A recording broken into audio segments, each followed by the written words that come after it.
Hello बच्चों, this is प्रबल Mishra. Okay. और हम बात कर रहे हैं अपने क्लास 12 के केमिस्ट्री, जिसमें पहला चैप्टर है सॉल्यूशन। और मेनली ये पार्ट है आपके फिजिकल केमिस्ट्री का। तो आइए हम समझते हैं अपने चैप्टर सॉल्यूशन को। ठीक है। तो सॉल्यूशन मेनली होता क्या है? एक होमोजीनियस मिक्सचर। अब ये होमोजेनियस मिक्सचर क्या होते हैं? ये पार्ट है मिक्सचर का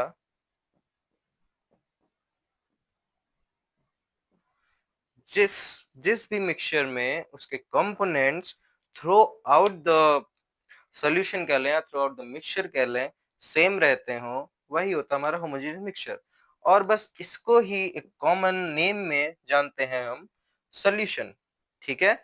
तो अब मिक्सचर को हम जैसा कि जानते हैं कि टू और more than two substances are mixed और combine, then it is called mixture. Okay. तो सॉल्यूशन में भी कंपोनेंट दो या दो से ज्यादा हो सकते हैं। तो अब अगर कंपोनेंट दो हैं, just like A and B, अगर कंपोनेंट दो से ज्यादा हैं, अगर कंपोनेंट तीन से भी ज्यादा हैं, या फर्दर ऑन। ठीक है। तो अगर किसी भी होमोजेनियस मिक्सचर में जो कंपोनेंट हैं वो दो हैं, तो उसको हम बोलेंगे बाइनरी सॉल्यूशन। अगर किसी भी होमोजेनियस मिक्सचर के अंदर कंपोनेंट तीन है, तो उसको हम बोलेंगे टर्जरी मिक्सचर और टर्जरी सॉल्यूशन। अगर कंपोनेंट फोर है तो हम क्या बोलेंगे? Quaternary solution. ठीक है। तो हमारा जो चैप्टर है सॉल्यूशन, और क्लास 12 के अंदर हम केवल पढ़ते हैं अपने बाइनरी सॉल्यूशन के बारे में। तो बाइनरी सॉल्यूशन, जैसा कि हमने अभी जाना कि इसमें दो कंपोनेंट होते हैं। अब ये दो कंपोनेंट होते कौन कौन से हैं, और उन कंपोनेंट को हम उस सॉल्यूशन के अंदर कैसे डिफाइन करते हैं, इसके बारे में समझते हैं। तो चलिए हम आगे बढ़ते हैं अपने बाइनरी सॉल्यूशन, या कहें मेनली अपने चैप्टर सॉल्यूशन के बारे में।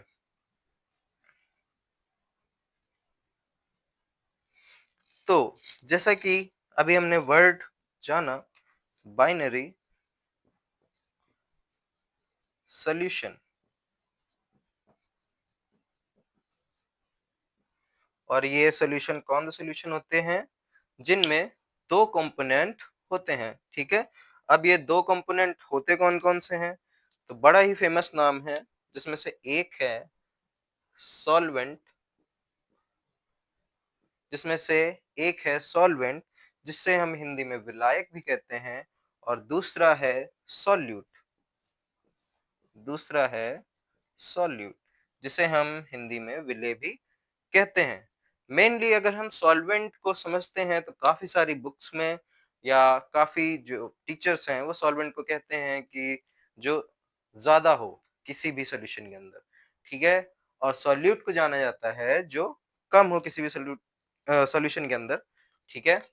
तो जैसा कि सॉल्वेंट को हमने जाना जो ज्यादा हो, तो अब कहीं कहीं पर ये जो डेफिनेशन है आपकी कि जो ज़्यादा मात्रा में होगा या जो मैक्सिमम होगा, या कोई भी कंपोनेंट जो दूसरे से ज़्यादा होगा, जस्ट लाइक दो कंपोनेंट हैं ए और बी। अगर ए ज़्यादा है तो ए को हम सॉल्वेंट मान लेंगे, अगर बी ज़्यादा है तो बी को हम सॉल्वेंट मान लेंगे। बट न्यूमेरिकल्स में ये चीज़ प्रॉब्लम करती है, तो उससे अच्छा है कि हम एक अनदर डेफिनेशन भी जान लें कि सॉल्वेंट हमेशा वो होगा जिसमें किसी चीज़ को घोला जाएगा, या ये कह लें कि जिसमें सॉल्यूट डिसॉल्व होगा, या ये कह लें जैसे हमारे पास ए एंड बी हैं। तो अगर हमारा न्यूमेरिकल या हमारी कहीं पर भी कोई एग्जाम्पल है कहीं पर भी कोई एग्जाम्पल है जिसमें बोला जा रहा है that mass of A, volume of A, या अनदर जो भी कंसंट्रेशन टर्म यूज करेगा न्यूमेरिकल में, और उसमें कहा जा रहा है कि A dissolve in B and make a 80% solution और समथिंग एल्स। ओके। तो अब यहाँ पर जो ए है वो डिसॉल्व हो रहा है बी के अंदर, तो हम यहाँ पर मानते हैं कि जो हमारा ए है ये हमारा सॉल्यूट है या विलेय है जबकि हमारा जो बी है ये विलायक है, ठीक है? ये विलायक है या फिर हम कह लें सॉल्वेंट है, ठीक है? तो बाकी हम समझते हैं सॉल्वेंट और सॉल्यूट को थोड़ा और अच्छे से, ठीक है? अब बात करें कि सॉल्वेंट और सॉल्यूट जो हमारा सब्सटेंस होता है उसकी कौन-सी स्टेट में मिलते हैं ये, ठीक है? तो सॉल्वेंट तीनों स्टेजेस में मिल जाता है आपको, solid, liquid and gas. Same as it is हमारा सॉल्यूट भी आपको तीनों स्टेजेस में मिल जाता है, सॉलिड, लिक्विड एंड गैस। अच्छा, अब इतना समझने के बाद हम आते हैं अपने टाइप ऑफ सॉल्यूशन पे। तो टाइप ऑफ सॉल्यूशन कितने होते हैं? क्या है टाइप ऑफ सॉल्यूशन? उसको समझते हैं। तो टाइप ऑफ सॉल्यूशन जैसा कि हमारे सिलेबस में है कि टाइप ऑफ सॉल्यूशन 3 होते हैं। ओके? तो टाइप ऑफ सॉल्यूशन की बात करें, टाइप ऑफ सॉल्यूशन। तो टाइप ऑफ सॉल्यूशन हमारे चैप्टर के अंदर 3 बताए गए हैं, जिसमें से पहला है हमारा गैसियस गैसियस सॉल्यूशन। दूसरा है हमारा लिक्विड सॉल्यूशन और तीसरा है हमारा सॉलिड। ठीक है? अब जैसा कि हम यहाँ देख रहे हैं गैसियस, लिक्विड एंड सॉलिड, तो यहाँ पर भी देखा जाए तो सब्सटेंस की 3 स्टेजेस हैं। अब इनका नाम कैसे पड़ा होगा, इस पे बात करते हैं, ठीक है? 1 मिनट।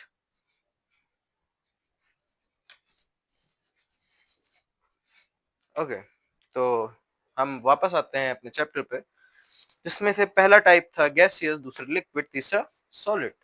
ओके, गैसियस सॉल्यूशन क्या होंगे? तो जैसा कि नाम से हमको पता चल रहा है, दैट इज गैसियस।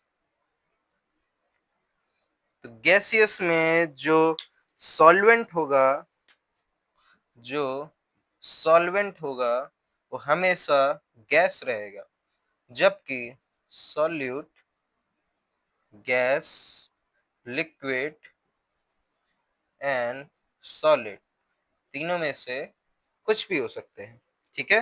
तो हम देखते हैं कि जो हमारे सॉल्यूशन के टाइप दिए गए हैं, वो नेचर ऑफ सॉल्वेंट के ऊपर दिए गए हैं। अगर सॉल्वेंट गैस स्टेट में है, तो उसका नाम गैसियस रखा गया। अगर वो लिक्विड स्टेट में है, तो उसका नाम लिक्विड रखा गया और अगर सॉल्वेंट सॉलिड स्टेट में है, तो उसका नाम सॉलिड रखा गया, ठीक है? तो अब इसके काफ़ी सारे एग्ज़ाम्पल्स भी हैं, तो कल ये एग्ज़ाम्पल्स आप पढ़ कर आएँगे और कमेंट बॉक्स में कमेंट भी करके बताएँगे कि जब गैस को गैस के साथ मिक्स करते हैं तो क्या बनता है gas, liquid and gas, solid. Same at is it liquid और सॉलिड के बारे में भी पढ़ेंगे। इसको हम कल डिस्कस करेंगे जब आप इसको एक बार रिवाइज़ करके आएँगे। तब तक हम चैप्टर में आगे बढ़ते हैं और एक टर्म है कंसंट्रेशन, जिसको हम समझते हैं, ठीक है? कंसंट्रेशन जैसा कि सबने वर्ड सुना ही होगा, बट काफी कम लोगों को ये पता होता है कि कंसंट्रेशन आखिरकार है क्या। तो चलिए हम समझते हैं अपने बड़े फेमस से वर्ड कंसंट्रेशन के बारे में।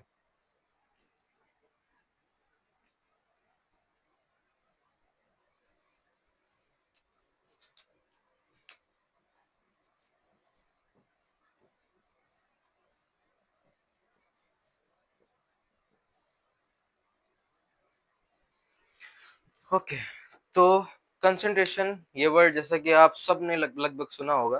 कंसंट्रेशन आखिरकार होता क्या है? तो कंसंट्रेशन हम इस बात पर डिफाइन एक तरीके से आप मान लीजिए कंपोजिशन होता है किसी भी सॉल्यूशन की। अब ये कंपोजिशन, कंसंट्रेशन काफ़ी कन्फ्यूजिंग हो गया। तो हम कंसंट्रेशन को मान लेते हैं the amount of solute dissolve in any solvent और इन अ सॉल्यूशन। ठीक है? तो कंसंट्रेशन एक तरीके से आप मान लीजिए कि यूनिट है जो या एक वर्ड है जो बनाया गया है इस चीज़ को बताने के लिए किसी भी सॉल्यूशन का कॉम्पोज़िशन कैसा है, कि इसमें सोल्यूट कितना मिला है सॉल्वेंट के अंदर, ठीक है? तो कंसंट्रेशन को हम कुछ हमारे पास फ़ॉर्मूलाज़ हैं जिसके ज़रिए हम पढ़ते हैं अपने चैप्टर सॉल्यूशन के अंदर, ठीक है? अच्छा, कंसंट्रेशन से ही याद आया सॉल्यूशन में एक होता है डाइल्यूट और एक होता है कंसंट्रेटेड सॉल्यूशन। तो डाइल्यूट सॉल्यूशंस क्या होते हैं और कंसंट्रेटेड क्या होते हैं? डाइल्यूट सॉल्यूशन में जो सॉल्यूट है, जो अमाउंट ऑफ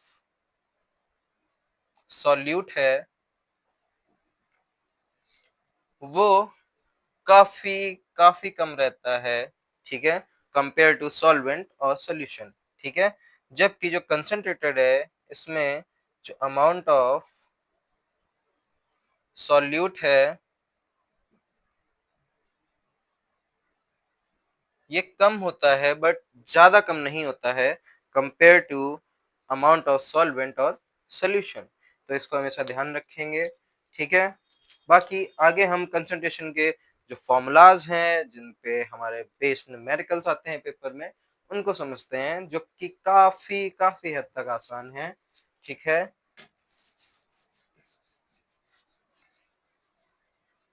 जिसमें से सबसे पहला है हमारा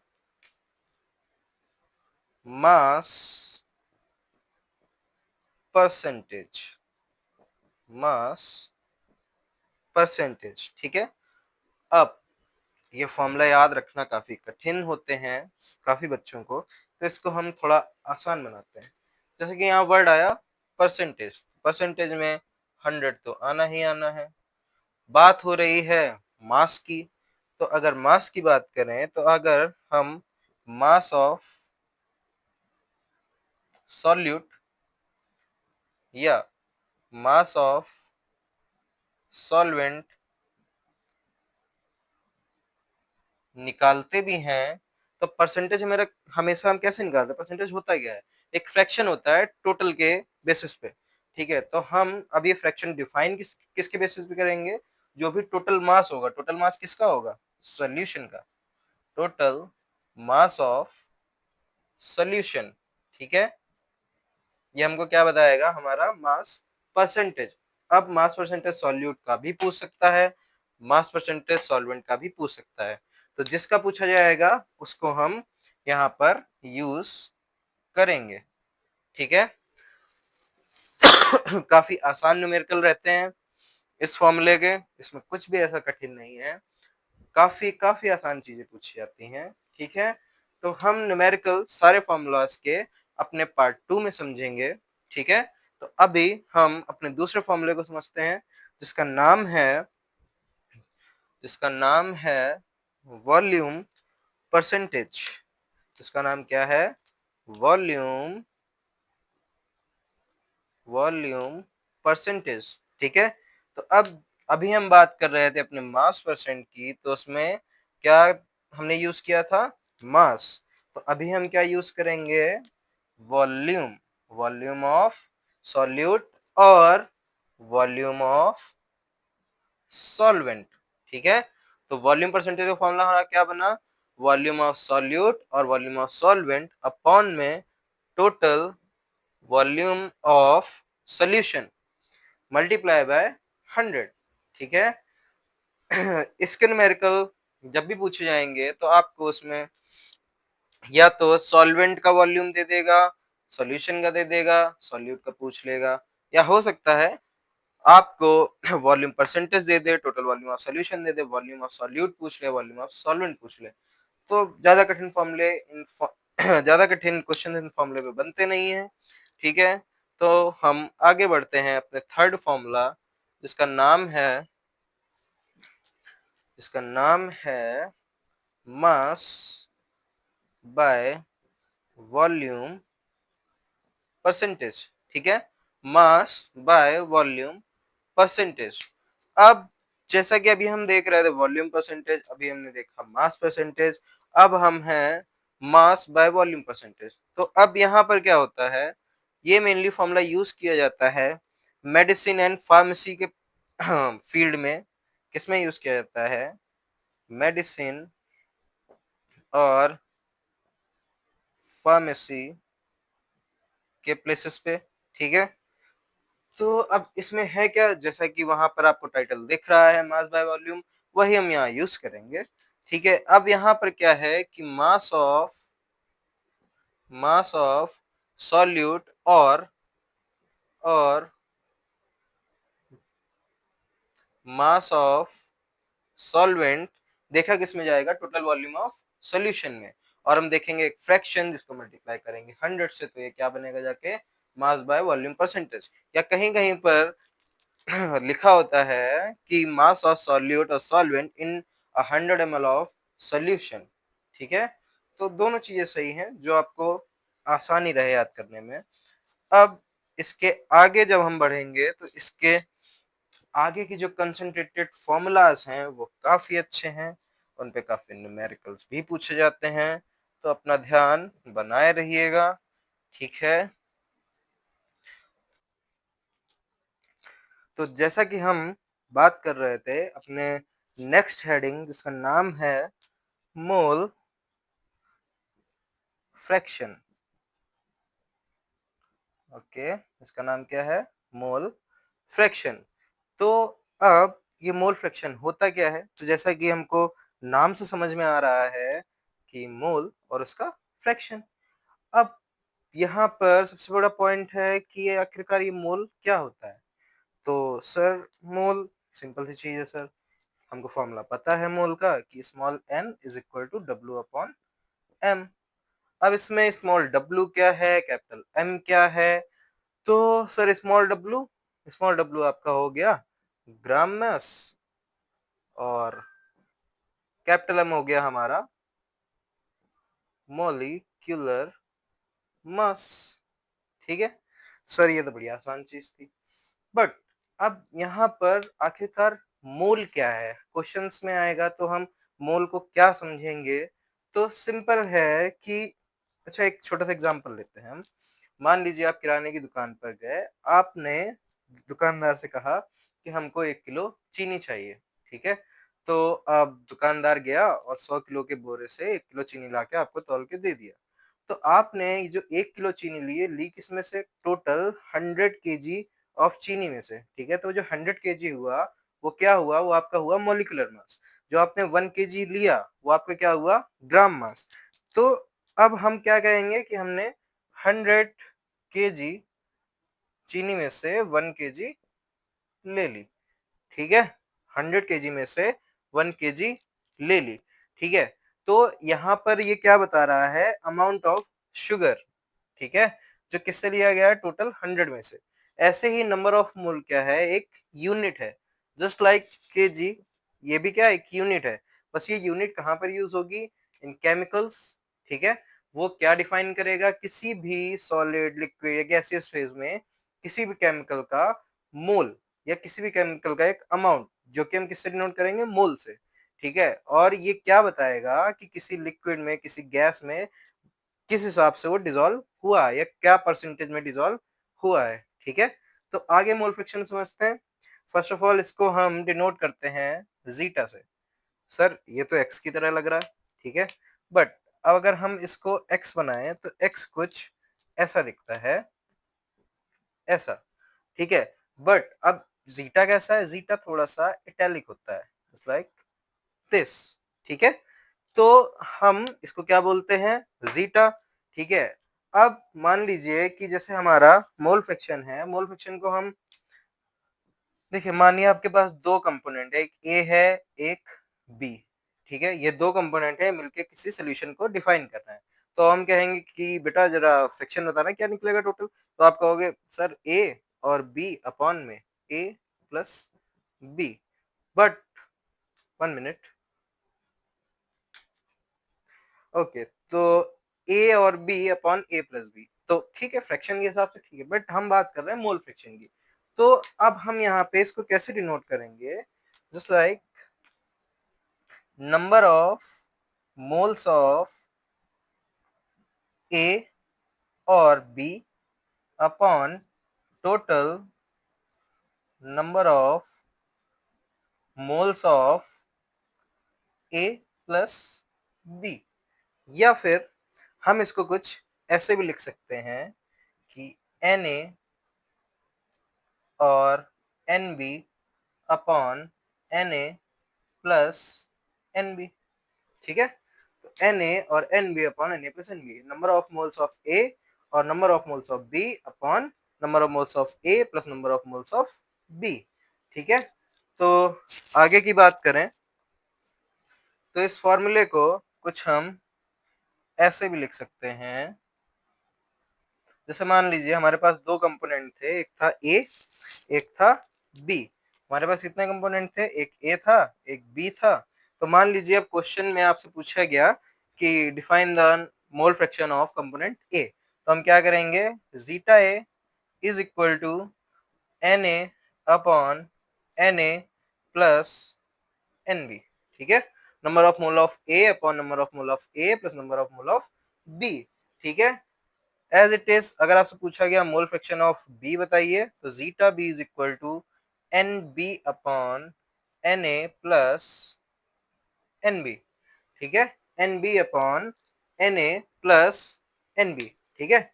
अब अगर हम इन दोनों को ऐड कर दें, like zeta A plus zeta B is equal to N A upon N A plus N B plus N B upon N A plus N B. तो ये देखने में कुछ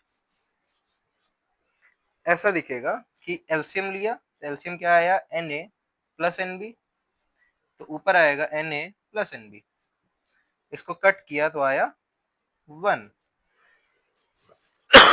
ठीक है। इसको कट किया तो कितना आया 1। जैसा कि हम अपने मोल फ्रैक्शन के लास्ट में पहुंचे थे और हमने फाइंड किया था zeta A plus zeta B is equal to 1। तो अब इस फॉर्मूले से हमको क्या जानने को मिला कि जो टोटल अगर हम करें दोनों कंपोनेंट के मोल फ्रैक्शन का, तो वो 1 ही होगा, ठीक है, ना तो 1 से ज्यादा ना तो 1 से कम। तो अगर हम यहाँ पर कह दें कि क्वेश्चन में दिया है कि that zeta is equal to 0.64, तो क्या हम जीटा बी नहीं निकाल सकते? बड़े आराम से निकाल सकते हैं। हमको पता है that zeta B is equal to 1 minus zeta A then 1 minus 0.64, तो हमारा आंसर कितना आएगा 0.36, ठीक है। तो जीटा भी हमारा कितना आएगा 0.36। ऐसे ही अगर हमको जीटा ए दिया गया होगा तो हम क्या करेंगे, हम जीटा की वैल्यू रखा, जीटा बी निकाला। मान लो हमको जीटा बी दिया है तो हमने जीटा बी की वैल्यू रखा, 1 से माइनस किया और जीटा ए फाइंड किया, ठीक है। मोल फ्रैक्शन को हर एक फॉर्मूले को बड़े अच्छे से याद रखना है, ठीक है। आगे आपके आने वाले हेनरीज लॉ, राउल्ट्स लॉ में ये काफी यूज होगा, ठीक है। तो अब हम अपने नेक्स्ट फॉर्मूला पे बढ़ते हैं जिसका नाम है मोलैरिटी, ठीक है। इसका नाम क्या है, मोलैरिटी। अब मोलैरिटी होता क्या है, ठीक है, इसको देखते हैं। मोलैरिटी, अच्छा, मोलैरिटी को देखने से पहले हम अपने टर्म जो था हमारा कंसंट्रेशन, कंसंट्रेशन, इसको देखते हैं, ठीक है। तो अभी तक हमने कंसंट्रेशन टर्म के अंदर जितने भी फॉर्मूले पढ़े, जिसमें से पहला था मास बाय मास परसेंटेज, हमारा दूसरा था वॉल्यूम बाय वॉल्यूम परसेंटेज, हमारा तीसरा था मास बाय वॉल्यूम परसेंटेज, हमारा फोर्थ था जिसको हम जानते हैं मोल फ्रैक्शन के नाम से, मोल फ्रैक्शन के नाम से, ठीक है। तो अगर हम इन चारों की बात करें तो जैसा कि फर्स्ट फॉर्मूला है हमारा मास बाय मास परसेंटेज, तो हमने इसमें क्या देखा कि जो कंसंट्रेशन है किसमें देखी जा रही है, बाय मास। हमने सेकंड में देखा कंसंट्रेशन किसमें देखी जा रही है, बाय वॉल्यूम। हमने थर्ड में इन दोनों का मिक्स देखा, बट हमने ये देखा कि जो मास ऑफ सॉल्यूट है, सॉल्यूट किसमें देखा जा रहा है, टोटल वॉल्यूम में, ठीक है। फिर हमने जब लास्ट देखा मोल फ्रैक्शन, तो हमने यहाँ पे क्या देखा कि यहाँ पर भी बाय मास की बात हो रही है। तो कंसंट्रेशन के हमको दो टर्म समझ में आए कि हम इसको बाय मास देखेंगे, ठीक है, और दूसरा कैसा देखेंगे, बाय वॉल्यूम, ठीक है। इस टर्म को याद रखना है, सॉल्युबिलिटी में ये यूज पड़ेगा, ठीक है। तो अगर हम इस जो हमारा टर्म है मोलैरिटी, इसके फॉर्मूले पर आए तो इसका फॉर्मूला क्या है, ठीक है? तो बड़ा ही आसान फॉर्मूला है, बट हाँ, इम्पोर्टेंट है और बहुत ज़्यादा इम्पोर्टेंट है। जैसे इसका फॉर्मूला है number of moles of solute, number of moles of solute upon में टोटल वॉल्यूम ऑफ सॉल्यूशन, ठीक है? Total volume of solution in litres, ठीक है? या फिर हम इसी फॉर्मूले को देख सकते हैं number of moles of solute upon में टोटल वॉल्यूम ऑफ सॉल्यूशन, जो रिप्रेजेंट किस में होगा, ml में, मल्टीप्लाई बाय 1000। या हम इसी को और देख सकते हैं, just like W upon capital M upon V and multiply by 1000 when V in ml, ठीक है? और इसको हम डिफाइन करके लिख सकते हैं W upon capital M into V into 1000, जहाँ पर W क्या है, ग्राम मास, M क्या है, मॉलिक्यूलर मास, V क्या है आपका वॉल्यूम, ठीक है? तो मोलैरिटी समझ में आया आप सबको। इस पर जो न्यूमेरिकल है वो अपनी नेक्स्ट क्लास पर देखेंगे।